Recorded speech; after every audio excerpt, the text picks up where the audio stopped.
Hello and welcome to MotorInc First.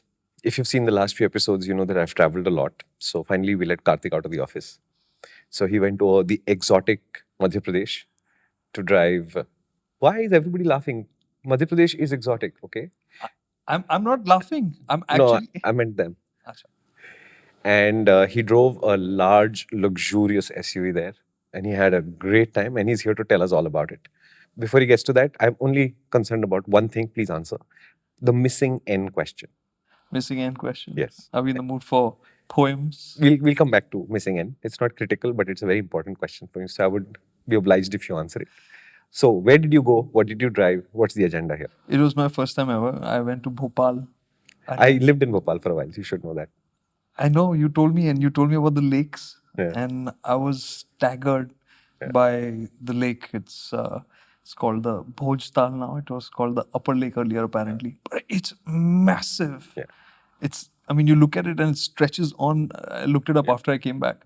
It's 31 kilometers long. So it actually feels like you're looking at the start of the ocean from one side. Correct. But as for the large and luxurious SUV, that's not completely true. It's not large. Okay. Sorry. It's the smallest Kia, right? But by its standard, I mean, by the segment that it's playing in, it's certainly luxurious. And knowing Kia, this is the facelift of the Sonet, the Not poem. It's a poem with 11 lines in it. Yeah, for the missing end. So it's a facelift, so you can pretty much take a guess as to what's going to happen, right? So the same engines, slight updates to the exterior, and a little bit of the tweak to the interior to fix some missing features, remove some, add some, rejig the variants a little bit. And therefore the price goes up 10%, 5%, 7%, something. Spot on.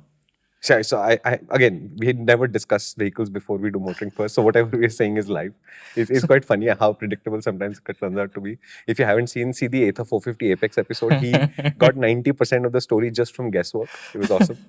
So in that right now, we don't have the prices. But the prices will not be 5%, 2%, whatever. Like we saw with the Seltos. So let's put this out there right now. Seltos facelift, when they added features. And like the Seltos got ADAS, the Sonet now has ADAS and other few connected ADAS car. stands for what? Annoying driver assistance systems. Yeah. And is that how the qualitative experience of ADAS on the Sonet is, or we'd like to discuss this separately? We should discuss it. Okay. Yeah. So we'll come back to automated, autonomous, annoying, however you want to put it, driver assistance systems in a bit. Yeah. So ADAS has come in. They've added a few more features. And like you said, there are changes to the design. There's no changes to the engine and, transmissions. So that's all the same. But there are some tweaks. There are some introductions which are notable, I think. Okay. Most interestingly, with this Sonet now, they've always had that 1.5 liter diesel engine, which is a really strong engine. They have brought back the manual transmission with it. Oh, So nice. Kia gives you this bouquet of options, right? You have 3 engine options. You have with the petrol, turbo petrol, you have the 7-speed DCT, and you have the IMT. With the diesel, you have the 680, the 6-speed IMT, and now you also have the 6-speed manual. So 5 transmissions, 2 engines, three engines. So yeah, you 6 because there's a manual for that as well, right? So it's a really a spread. And the interesting thing for me is I think that diesel with the manual actually makes a lot of sense. I think the IMT works just as well, but people are actually even better than well because it adds a lot of convenience. It's not expensive. But they brought back the manual because people are using that a lot and they find the simplicity of it and the better fuel efficiency appealing. Okay. So they've actually brought it back, which is interesting. So where should we start? I'm going to start with what I felt like the night before, right? Okay. It's like, we barely go out for stuff. And I'm there like, oh man, for a few features, because that's what the noise is about, right? The features. It's added ADAS, it's got now this connected car tech and whatever. The new upholstery colors and the new wheels and the new LED DRLs and stuff like that. And I was like, man. So wait, so you traveled all the way to a city with a 31-kilometer lake to see new upholstery colors? Yeah, that does sound like something I'd worry about the previous night. Yeah, for sure. Right? But because this is a car I like, Hmm. right? And I did enjoy driving it when we had it here.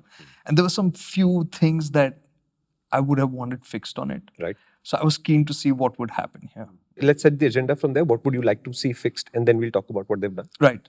So the Sonet, like we described in our view, was that it's a indulgent sub-4-meter SUV. It's not the most practical one because of the space in the back.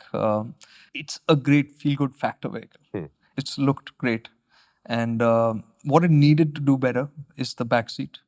It needed a bit more space there for comfort for family use, Right. Because it's a bit narrow. Its suspension was something that didn't feel polished enough, Okay. right? Well, it's good enough. It has moments when it feels jiggly. It can crash a bit. It's not bad to the point where I feel like, oh, this, and I'm particular about suspension, right? Sure. So it doesn't get to the point where you think like, oh, don't buy it because of this. It was just like, I wish it were This better. annoyance wasn't there. Yeah. It would have just felt so much more complete. Right. Right. And aside from that, small stuff about the engine tune and stuff like that. Other than that, for somebody who wants a cool sub-4-meter SUV, I think it was already in the right space. Got it. So basically you're saying it was a very nice car, but there were 3-4 small annoyances, Correct. slight changes, slight rooms for improvement, I think, Yeah. where this car would have moved forward. Yeah. At no point did I feel like, oh, I needed ADAS in this. At no point did I think, oh, I needed a different design for the air conditioning panel, which has all happened, of course, with Got this. I didn't think that, oh, I needed a twin digital screens, which it has got from the Seltos. So the 10.25-inch touchscreen infotainment panel and the driver's instrument cluster is a digital screen now, of course. And you should know that in the car world, inches are very important because every time they put a screen that is even marginally more than 10, it will become 10 point something inches. So we can't just call it a 10-inch TFT and make it simpler. So it's not a 9 or a 10. It's a 9 point so much and a 10 point so much. Okay, fine. So they've upped the equipment level. They've increased. I think they've made it feel even more lavish. And I think that was the Sonet's. And is that across the variants or the top ends variants are heavier loaded and the bottoms remain with it? So the good thing is the bottom variants will still feel just as good because, the finish for the cabin, the design, everything has been cool. Right. That still remains. They made no changes to And that. Kia is good at this. Yeah, the finishes are impressive. And I'm going to do that small bit again. Like the change of the control panel for the Air conditioning. air conditioning system. So now they've got slightly different switches. And they have now this metallic strip on them. And I'm not kidding, man. That one small detail is so nice. They somehow managed to get these small things just... Like I remember that little. It's in a darker shade. It's not just gloss. So it's not like it's blinging out at you, but you just notice it, and you're like, okay, that looks nice. Yeah, I suppose it does. Yeah. So they've done the typical Kia stuff, which is great. I mean, it really lives. You don't think of this as a small, inexpensive car because it of course, the high variants aren't inexpensive, but it feels so good on the inside, right? And I would like to point out, this car, like the Seltos, also gets on the top spec, the X line, it gets the, what they call as the green, but it looks grey to me, leatherette upholstery. But it doesn't get quilted seats. Okay. And it looks so much better because of it. I think on the Seltos, they've overdone it. And this just looks so much And on more the tasteful. Bentley, have they overdone it? So The quilted? if you look at the Bentleys, they don't take the quilting pattern on the back, on the bottom, on the sides. It's not everywhere. It's somewhere, and the rest of the areas are clean. There's So you a have to know when balance. to quit quilting. Yes. Okay. You have to, you have to know when to quit quilting. So Quilting nahi re, quilting. quilting bola kya maine? Quilting, quilting. Okay. Okay, so here's a tongue twister for you. You can try it with your friends. Quit quilting. There's a slight pause. No, that's because I want them to be clear about what they have to say for the tongue twister. Whatevs. Okay. They've added more in terms of safety tech. You're getting 6 airbags as standard, ESC, VSM, hill hold, and all that stuff is now coming in as standard on the car. TPMS is being offered as standard as well, and that is a great thing. I think a lot of manufacturers should just take that step and make it I standard. think it's time that the government said, hey, listen, just require a tire pressure monitoring system above a certain price grade or whatever. Yeah. So a lot of cars, you may notice, offer a TPMS system as standard on the lower variants. I mean, the more affordable cars. all systems aren't the same. Those are deflation warning systems. So they will tell you when there is a pressure loss. They don't actually give you pressure readouts. So there are two levels of systems depending on cost, right? What can be managed with that product. And this is what they call it as, I think, the highline system or something like that. So basically it gives you pressure readouts as well. Right. So the reason why I was wondering, hey, should I really have been here? Was because the fixes that I wanted, they didn't seem to be apparent. Got right? it. Okay. It was about the features and the wow factor of the car. And I gotta say, I think the Sonet from the front looks impressive, even better now with the new DRL treatment. Just from a statement of fact, the headlamps are the same. Right. It's just the DRL and the designs around there that have been changed. So in terms of sheet metal that the car has, it's exactly the same except for the tailgate. Got it. The rear design is also, it now has the connected tail lamps, which is what they're doing with all, and it looks cool. I think this is a great looking little car. Yeah, I think when you see a new Seltos go by and you see the line of red across the entire body, I think it does make a difference. It will, until everybody has one of those lines, then it will no longer make a difference. But So for the moment, now that is the norm. Like more and more cars do have the connected tail lamps. So, on the LED DRL front, does it wake up and say hello to you and wave goodbye and No. blow kisses at you if you've driven well and stuff? No? No, that's in the app. They have a Kia driving program or something like that. So in the app, it actually scores your driving. My car is judging me. Yeah.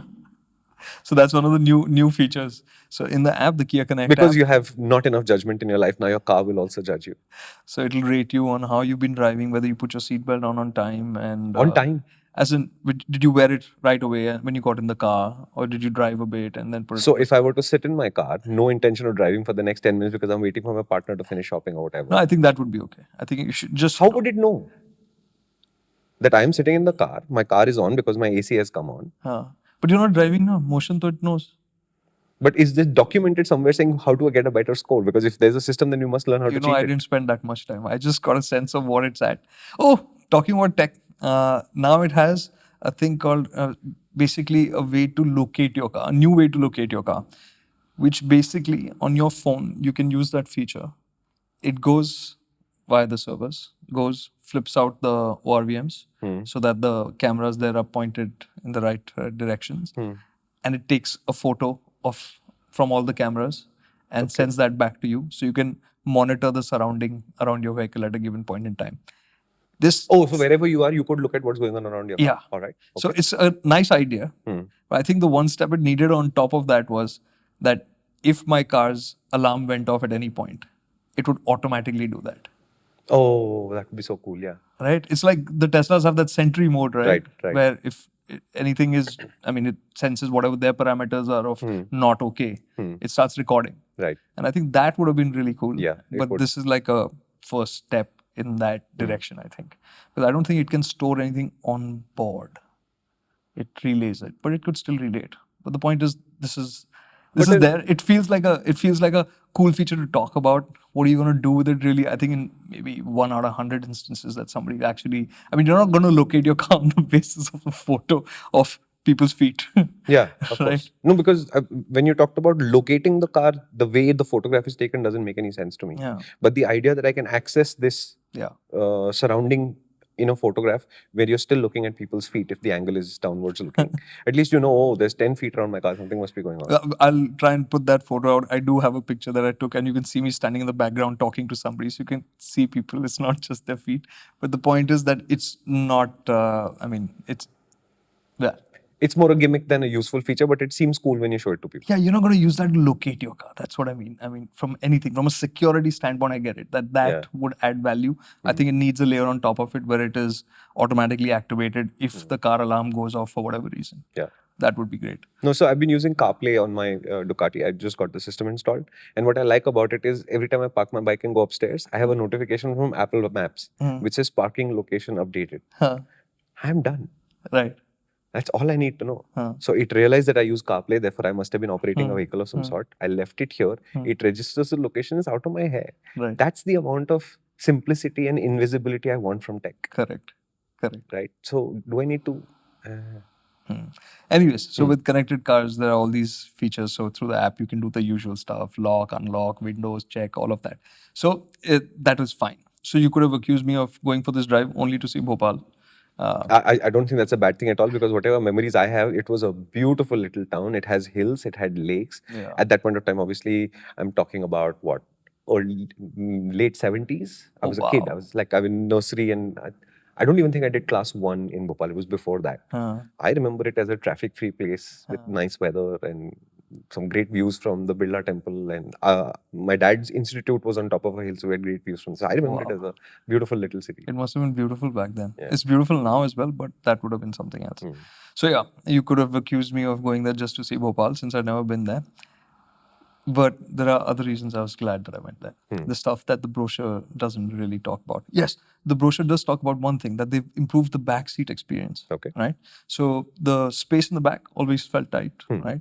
So what they've done is they've scooped out the front seats, the backrest, the back portion of it. So you just get more knee room. They say that they've also bumped up under thigh support for the seat base, like by 20 mm or something like that. Sitting there, I didn't quite. I mean, I couldn't feel it instantly that was better in some form or fashion, right? But I don't think it was going to be a deal breaker for people who wanted the Sonet in the first place, because here the clear focus is in the front seats, in the experience. Right. The back seat is something that's a convenience that's added on. Sure. So it will feel a little bit better. Is it going to be better for 3? Definitely not. It's still... Because that's a width thing and they can't increase the width, right? They're saying that they've done something to make it better, but I don't see Scooped out the door panel also. doors. So I'm just guessing. Hey, listen, I don't know anything about cars. I'm just guessing what the logical solution might be, okay? they just push the doors out of it. So Leave them anyway, open. Yeah, it's got... No, if you're using a seatbelt, it's very difficult to fall out of a car. So the doors are optional. Absolutely. Sorry, we're getting distracted. Yeah.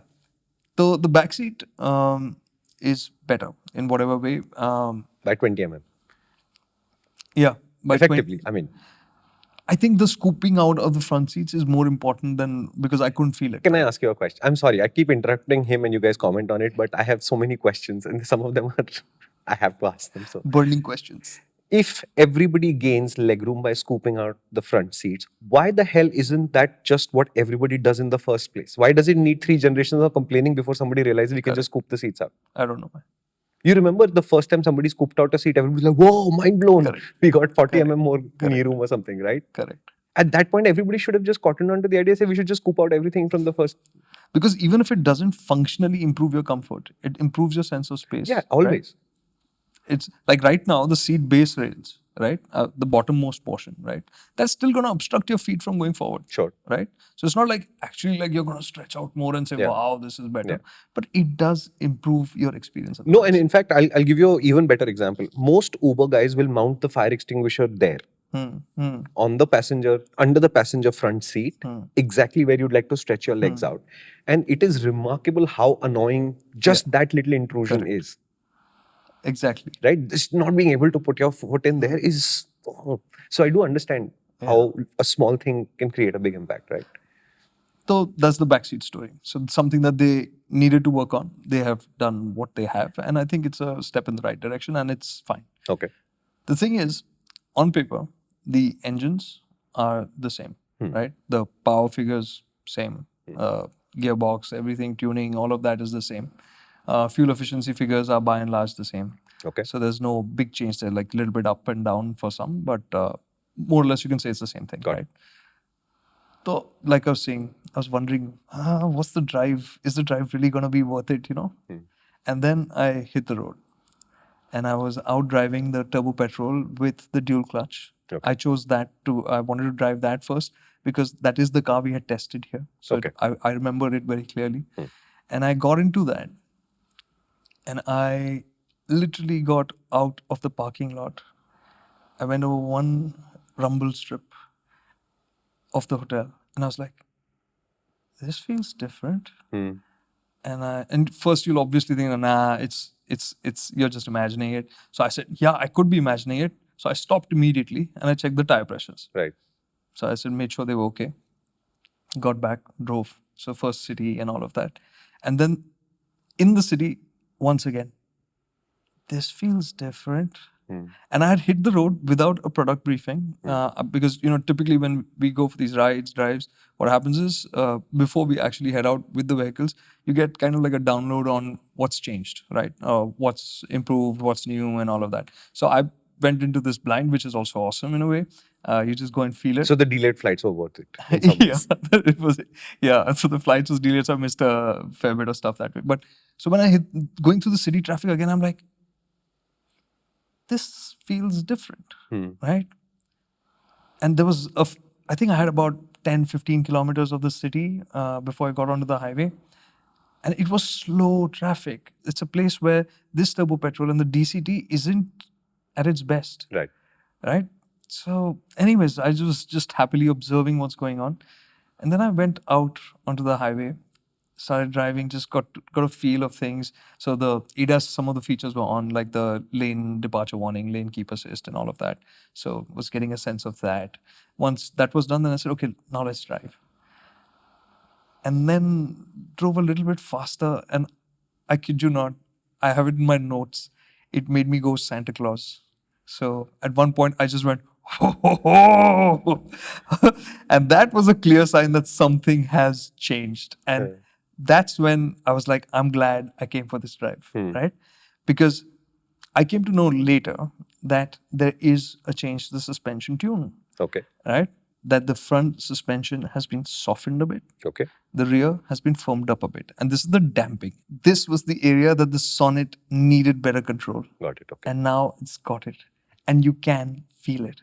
Like we said at the start, right? There's an indulgent car. It's for those who want to drive, want that richer experience. This feels complete now. Got it. Right? Okay. I'm not going to say that this is the best ride in terms of, the flattest, smoothest ride. It's not that car. But it is now feeling well-rounded. It's feeling like it's doing everything well enough that it feels fun and you don't hesitate. So I drove a bit faster, did some, direction changes, changed lanes and all. And the feeling that you get now with the car is that the rear is tucking in nicely with the way when you're steering the car. It feels like one happy experience, right? Earlier you had this sense of squishiness, a little bit of slosh. It was nice handling even then, but there were these in-between moments where you would think that, a little tighter would be nice. Yeah, this is not controlled enough. Now, and my thought was, oh, have they gone too firm? Would this be a problem? And then immediately the thought was, now with a better, if you're carrying a more load, like if there are more people on board, you have luggage, then this will still feel nice. And so once I did the highway bit, went off, there was a nice section which was going up to some quarry. So you can imagine it's just a dirt track with trucks and tractors using it. So it's really choppy, really rocky. And I just went over it first, waiting to hear the which is what it would do every once in a while. I didn't get that. So I went a little further. I said, okay, this is feeling nice. So on the way back, it's fast for that terrain. Faster than I would go with my own car, on a regular basis. I said, okay, let's see what it does. So we were doing about 40 something kilometers an hour over that surface. And I was tackling it with control. And that is for me great because you don't want extremes in behavior, right? If it's settling into middle ground where it feels a little bumpy, that's unpredictable though. Yeah, that's fine. I don't want those sudden movements of tap, tap or getting thrown around, right? I'm sorry, lots of sounds, but you'll be able to relate to them, right? So it felt so much nicer. Nice. Because of that. And the second part was the engine, right? So in the city, so when I was out on the highway, I thought it felt different there too. Like I remember the Seltos having this slight, enthusiastic, almost like, this characterful lustiness, like when you revved it up. That's softened down a bit. Okay. Does it feel slow? No, it's fast. It's still a punchy engine, but it feels a little softer. I feel that something has changed in the tune, and we've tried to ask here what the change is. They weren't sure about that. What we have been told is that the car's become heavier, and we got data from them, and the car has become heavier depending on engine gearbox combinations by about 20 or so kilos at the upper limit, which is why they also changed, they say they changed the tune of the suspension so that it's better balanced. And that could have led to the engine being tuned a bit differently. Also, the inclusion of ADAS, because ADAS has to work with how the engine works, right? So they're saying it could be a tune change for that. The bottom line is the other small issue with the Sonet was that in city traffic, it would feel a little too sudden. It would feel dull, there'd be turbo lag, And then and then suddenly. suddenly, right? I didn't get it. So it's like linear now. It's smoother. When the turbo comes on, it's not feeling as peaky. Like it's not as sudden. And the gearbox also just has a more measured approach to when it decides to shift down. It's letting the torque of the engine do its work, because I guess it's just handling it better at the lower revs. So it felt, I did not get that sense of jerkiness in traffic, and I was in a fair Very bit nice. of traffic. Very nice. So now these are things that are not on the brochure. And I'm saying this upfront, Kia themselves could not validate this experience that I had through something that they can say, yeah, we changed. But I felt it, and it was a good thing for me. I mean, I was very happy to see that. And that change makes this turbo petrol, and I think the turbo petrols are really strong engines given what's happening with diesels now, right? Sure. Diesels are becoming more difficult to use in the city with all the emission updates that they're getting. And of course, the question of how long we'll be able to use them, right? Which also brings us to the diesel. It's a heavier engine. We've got that data. So it's about 100 kilos heavier than the petrol, right? Wow. Yeah, with the automatic to automatic. So that suspension setup worked well with the diesel as well. Oh, very nice. Right? So the diesel has a slightly softer feel to it, maybe because of the weight, right? So going over the same kind of bumps, it feels less sharp. Got it. It's not that it's a softer setup, it just feels less sharp. And I traveled, again, I took another road and I went that which was slightly more broken, and it was great because in similar conditions with the Seltos, when we were driving it at higher speeds on the highway and over potholes, the Seltos with the 18s, which were the new wheels for the Seltos back when the facelift came, it would crash. And I was watching out on... the suspension would crash. Yeah, this is the suspension. So crash, when I'm saying crash, what it means is the suspension doesn't have too much control. It goes straight. It basically compresses all the way up, which is when you hear what is called as the stop hitting the arms. Yeah, let's just say that. So what helps the wheel move up and down? That has a physical stop. So when it comes to its max point, it hits a metal part, rubber tipped metal part, and that is the sound that you hear as crack. So that is called crashing, and for the suspension, and that did not happen with the Sonet. Right. And this is cool because remember, this is the same engine that is also used on the Seltos. Right. This is a smaller car. But the balance between the different variants is better on the Sonet, you think? They feel more consistent across the different options of engines and transmissions, right? It has a more relatable between one end to the other. And it's more predictable as the changes happen, and you say, okay, if this is happening here, that would happen there, and you can predict it. The Seltos' complication is that it has 18s and 17s. Right. Here, this is 16s, the ones that we drove, right? So that just provides that added level of consistency. So I'm really impressed with this Sonet for the changes. And yes, I did go out and drive all the other engines. I did drive the turbo petrol with the IMT, drove the... Head nod? That's an AMT issue. What else nods? What else nods? Yeah, because you keep saying head nod, and I don't understand why we keep saying head nod, because it's the head that nods. What else nods? What else nods? I don't know, man. Okay, so just nod. This is why we like avoiding jargon, right? Because it makes no sense. So the IMT is smooth now. There's no... The IMT is not the AMT. This is the clutchless. So basically, there's no clutch. You still have to do the manual shifts, right? So I like that system because the gear shifts just become invisible after some time. You're not even thinking. Yeah, you said something about you didn't even notice the fact that you were changing gears. It becomes reflex. Yeah, very cool. So with both the systems, with the diesel and the petrol, it worked well. Now the diesel, of course, gets the manual, which we did not get to drive. So how heavy is the clutch and all? I can't comment about that right now. So driving the diesel, you have that sense of additional torque and that diesel grunt that everybody likes. But I think you get that punchiness with the petrol as well today, right? And they've smoothened the turbo step, so you'll be okay. Yeah. that gap in terms of that rush of torque between petrol and diesel, I think that's Narrowing. Yeah, that's narrowing. And the diesel now in this smaller car with the 6-speed automatic, right? The diesel has a slightly, you can hear the diesel a bit when you're at idle, but it gets quieter and smoother as you drive. So it still feels like a sophisticated experience. Very nice. Okay. I really enjoy it. But with this diesel, and I'm very finicky about this, I like NVH to be as low as possible. So the vibration and whatever rumbles and all of that. The IMT works really well with that. Okay. Because it's just smoother. There are fewer parts, so it just works really nicely. And the automatic would be a great option, of course. But I think with the advantage of the quietness of the IMT, the added fuel efficiency, for people who really want to cover distances, this would be a pretty solid pick. So Okay. I do like this combination a lot. Between the two, I think it's clear if I was picking the petrol, I would stretch for the DCT. Okay. I think that is how I would look at it. And if I'm buying the diesel, I would look at the IMT very closely. So your powertrain picks would be the DCT with the turbo petrol? Yeah. And if you do a lot of long distance driving, then the diesel with the IMT. Correct. Okay.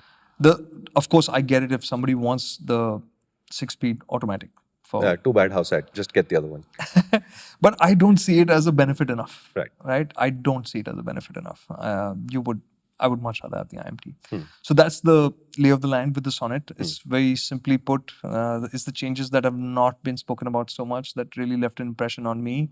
Whether it's the weight or they just needed to fix the suspension, they've dealt with it. But a balance has arrived and you liked it. Yeah, and I like it. It makes it feel a really well-rounded package now. So the corollary to this is if you're thinking about a Seltos, focus on the 17-inch wheel models. They're better than the 18s. Always.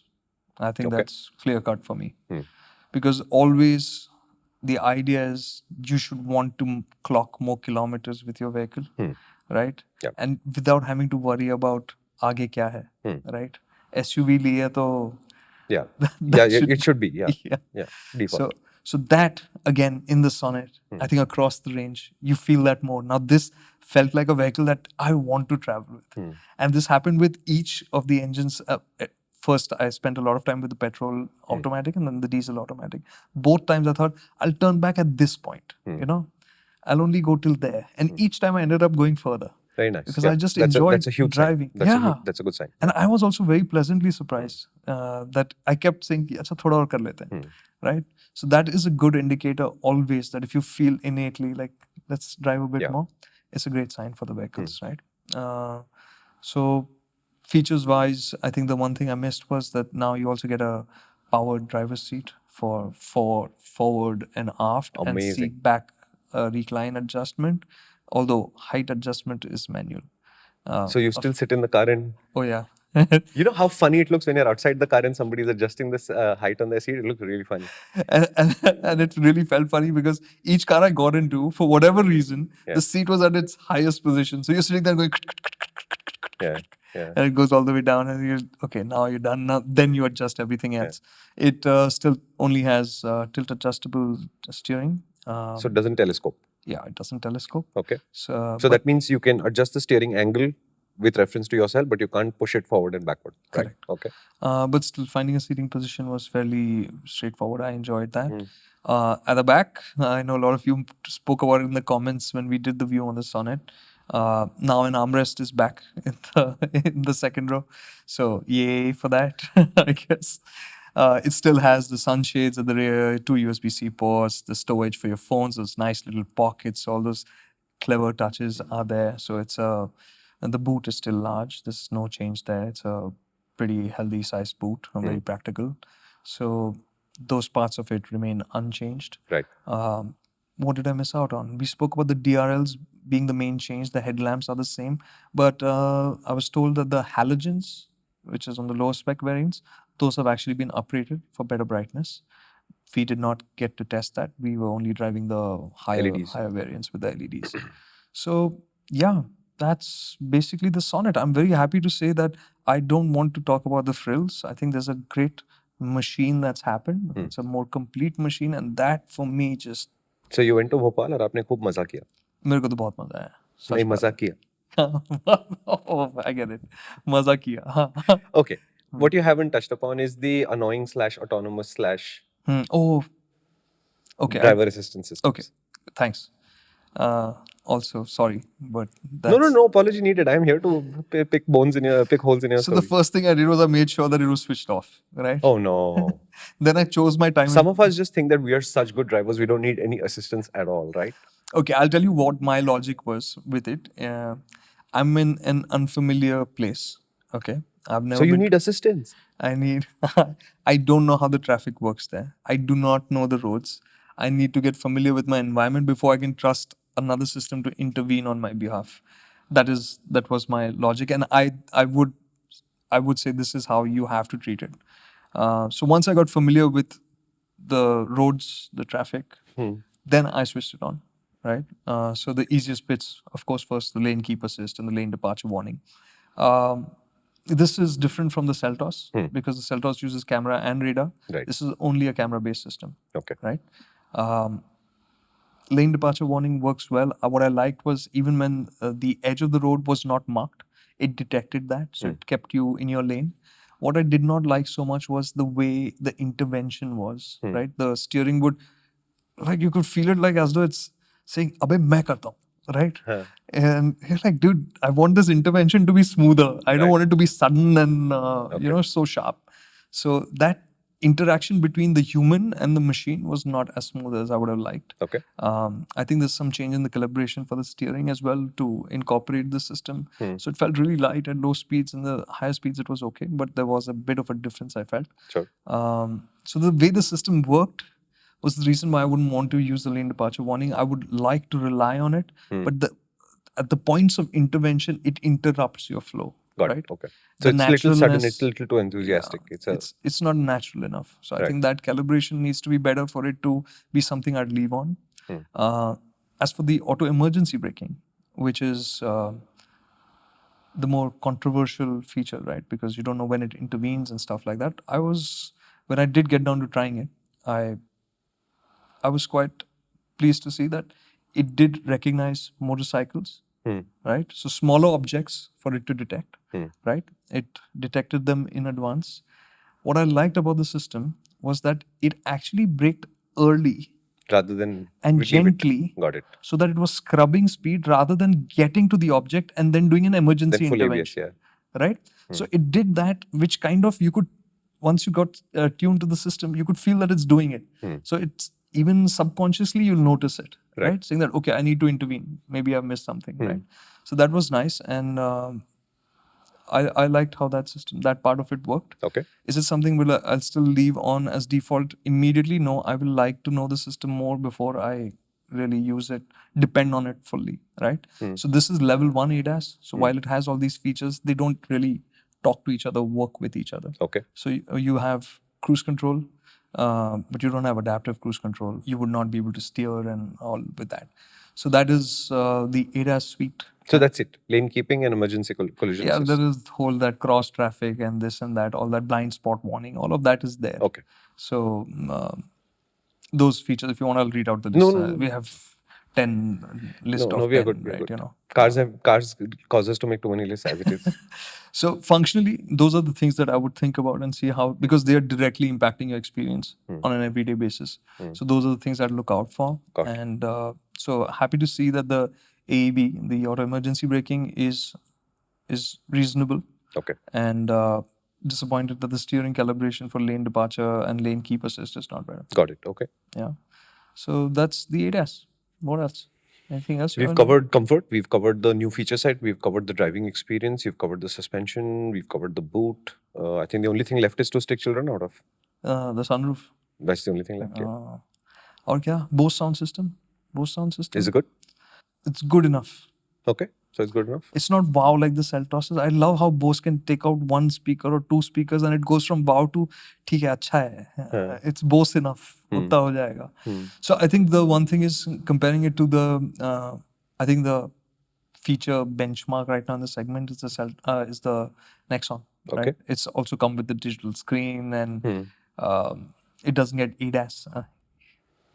If you know what this is, leave us a comment. For sure.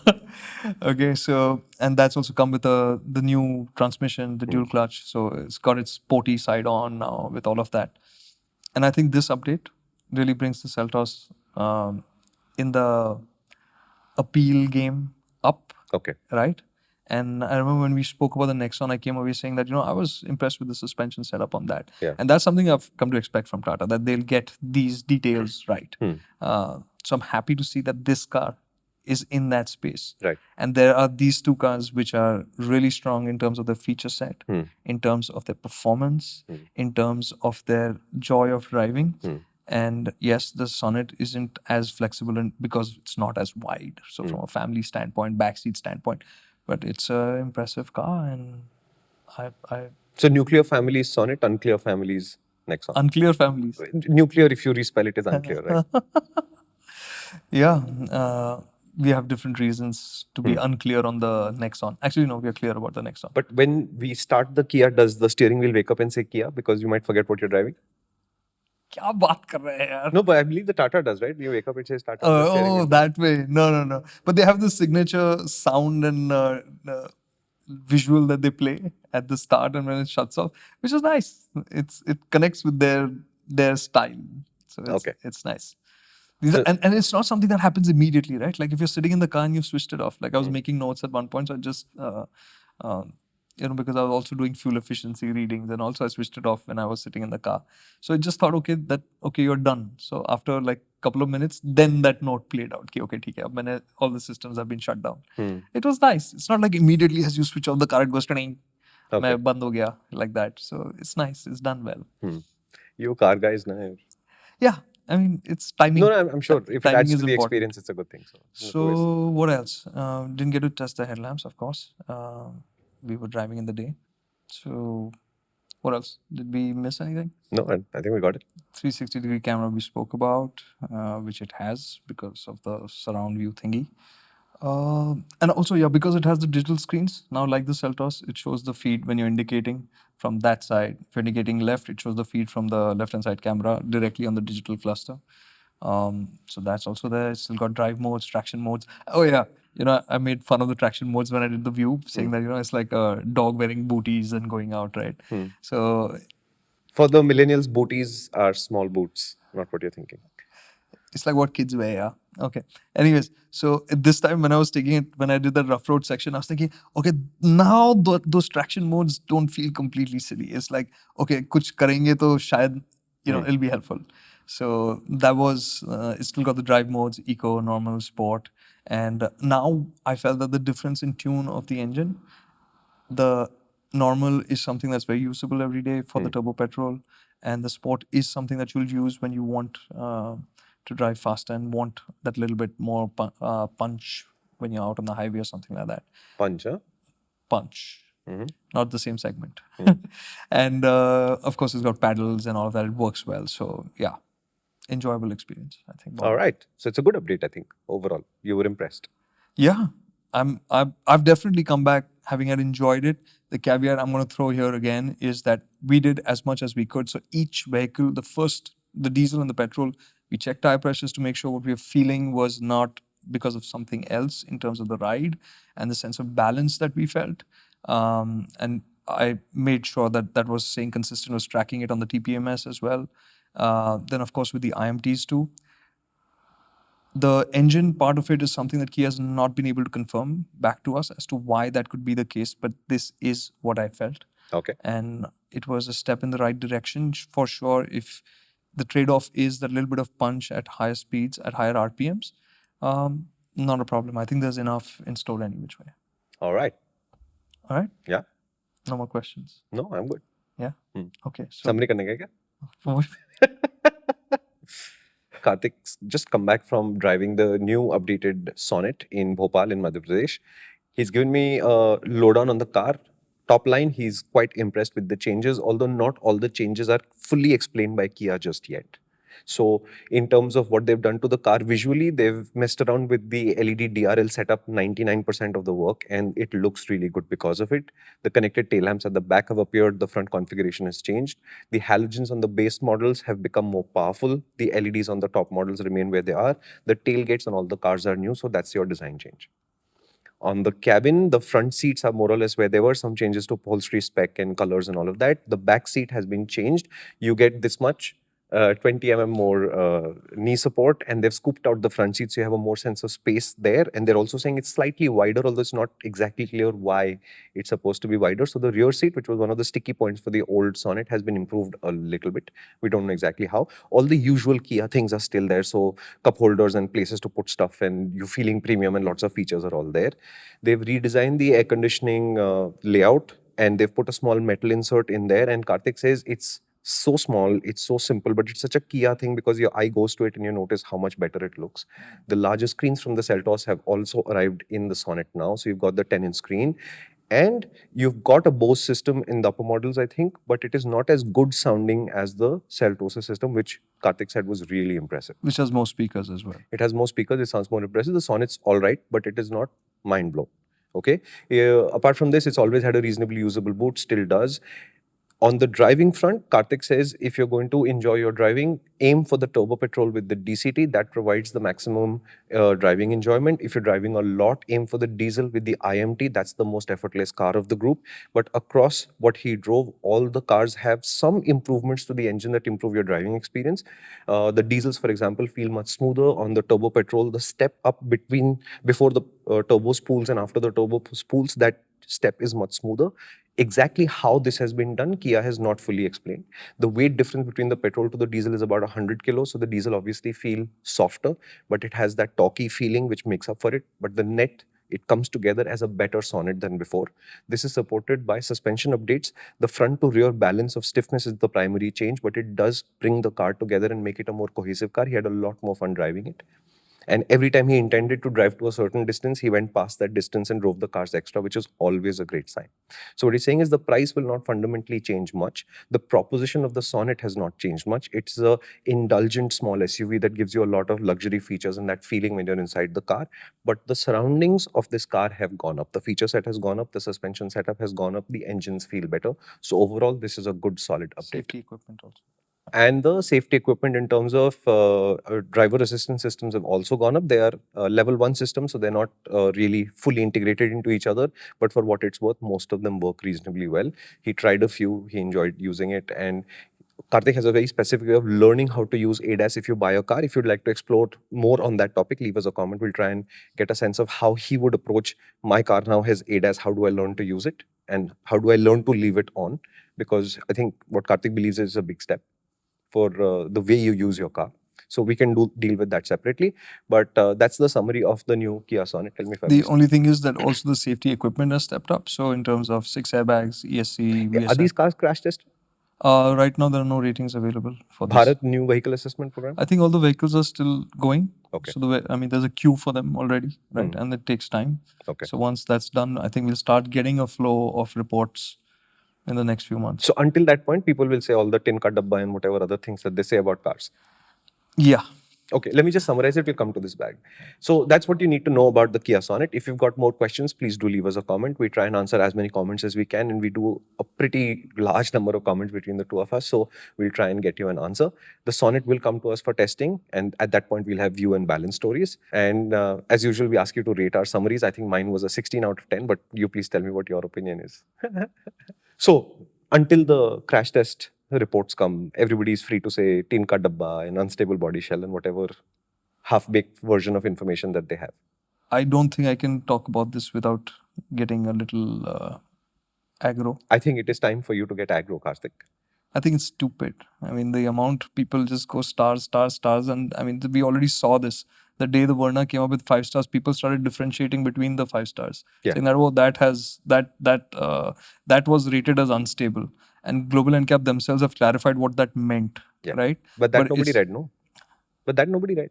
Yeah. I mean, it's just stupidity. I mean, first and foremost, at 3 stars, if you're going to get into trouble, even at 5 stars, you've seen it. It is going to happen. If you're going to be stupid enough, you're going to get into trouble. So I think the first step is learning to drive better, being more cautious. I'm not saying, everybody has to drive at 30 kilometers an hour all the time. Being more aware, being more focused is more important, and paying attention on your environment, being focused for that, right, is important. Once we get there, then we'll talk about 3 stars, 5 stars. I honestly don't give a crap about it. I'm genuinely. I drive. I have a Ignis. My wife and son travel in it. It's what, a 1 star car. I'm not worried. I wanted to drive well. I wanted to be cautious, and I love that car. I enjoy driving it, and I will continue driving it. Full stop. It's got dual airbags and ABS. That's enough. Okay, so look, I understand that there is a large variety of comments that we get from people who don't fully understand the safety discussion. They have a very superficial understanding of it. And the problem with rating systems of all sorts, including vehicle evaluation rating systems, is that's a 8-star car and that's a 10-star car, just as the safety thing. There's a lot of stuff underneath that you'd miss because it is such a superficial. I get it. There'll be a few of them there who genuinely are interested in knowing more, and they only have access to superficial information. No. One second. No. Sorry. It's not so superficial, right? Like right now, what happened with the Scorpio as well, right? Okay. It's 0 stars in ANCAP. Right. Nobody bothered to read the next. I mean, everybody just went to the headline and moved on. Yeah. Nobody went even to the first paragraph as to why it's 0 stars then. I mean, once you read that, you'll know why it's 0 stars. Did it do well there? That's a different matter, right? Okay, that you discuss that separately. Why did it get 48% instead of whatever, 40 whatever percent, instead of what it should have got, what it got in the other test? That's where we didn't even get there. We just went to, it's 0 stars. But sensationalism is the new news, bro. I mean, as consumers, it is your job here to know why. Otherwise, you're just closing doors off for yourself and worrying yourself silly. No, but it's okay. If some of us have to be outside and enjoy fresh air, somebody has to be in the room with closed doors and no idea what's going on outside too, right? I don't see what's the problem here. The point I'm trying to make is there's too much information on the internet, and it does cause you to worry and it does cause you to get concerned. This probably should appear on Spark.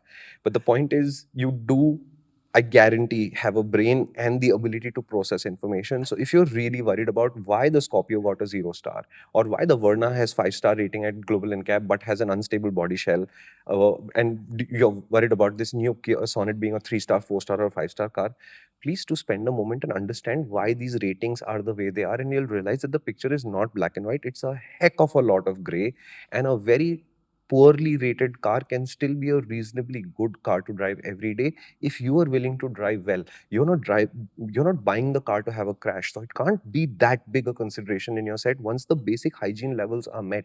And to me, the first hygiene level is, can you drive? Oh my God, I love that line. But it's true, right? Thank you, Shumi. I'll give you actual examples, right? You leave Mumbai on a Saturday or a Sunday.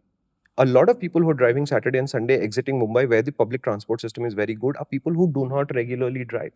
And you can see a marked difference in how smoothly traffic flows, how much misbehavior you notice, how many kids are stuck out of sunroofs. It peaks on the weekend because these guys are not good drivers and they don't drive regularly enough to just have so much practice that they get better at it. And I'm going to admit that in Bhopal, when I was driving the Sonet, I honked, and a fair bit. Yeah. Because I noticed one thing over there constantly, whether it was on motorcyclists, it's obvious because the guy's like this. You know why he's like that, right? Because he's got his phone stuck here. Do you think he's paying attention on the road? Right? And cars are just meandering along. And when you pass, when you're looking, the guy is either on the phone or doing something. Like, dude, I mean, that's the most basic thing, right? So I think we should close now. And I think we should close by really appreciating Maruti. No, I think we should really criticize Maruti. Okay. Because all this safety brigade that is going to come after us in the comments are going to say that this was promoted by Maruti. Okay. Yeah, despite the fact that there's not ever been promoted content on motoring, we're going to get to hear this. Yeah. So I think we should balance it out by saying the safety thing is a little misread. I'm not saying safety is not important. I think it's hugely misunderstood. And therefore, to counterbalance it, we have to now say something nasty about Maruti, right? Tin ka dabba, is it, right? They will say, na, if we say what they are saying, what will they say? We have to leave something for them also to say. What do we say? I don't know. You have to say something nasty about Maruti, right?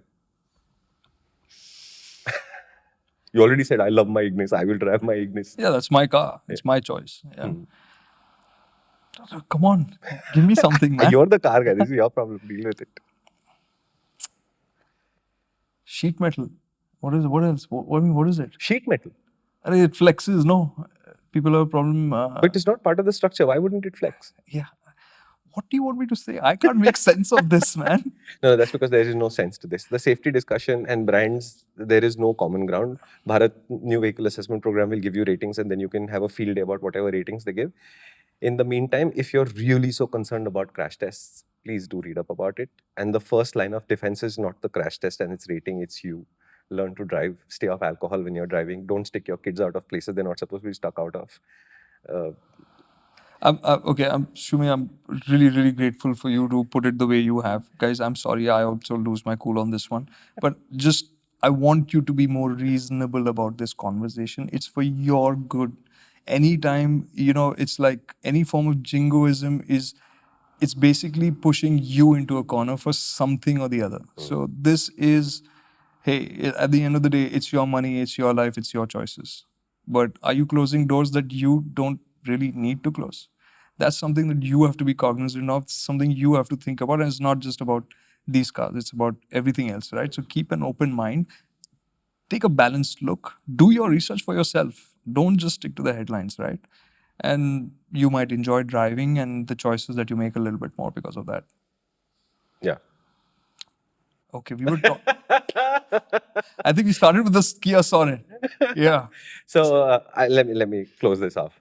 Thank you so much for watching. This was an episode on the updated Kia Sonet with a huge digression at the end. But I think with this digression will happen and again because this is an issue that affects you and it does bother us that you take it so seriously, but you don't take it seriously enough in the same breath.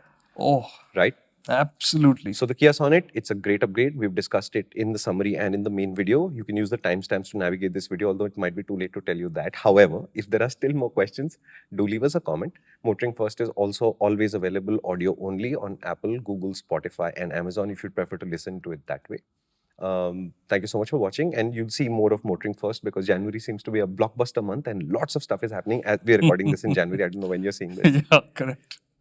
Right, so I think we've just going to be recording a sequence of 5 of them and there's a lot more coming.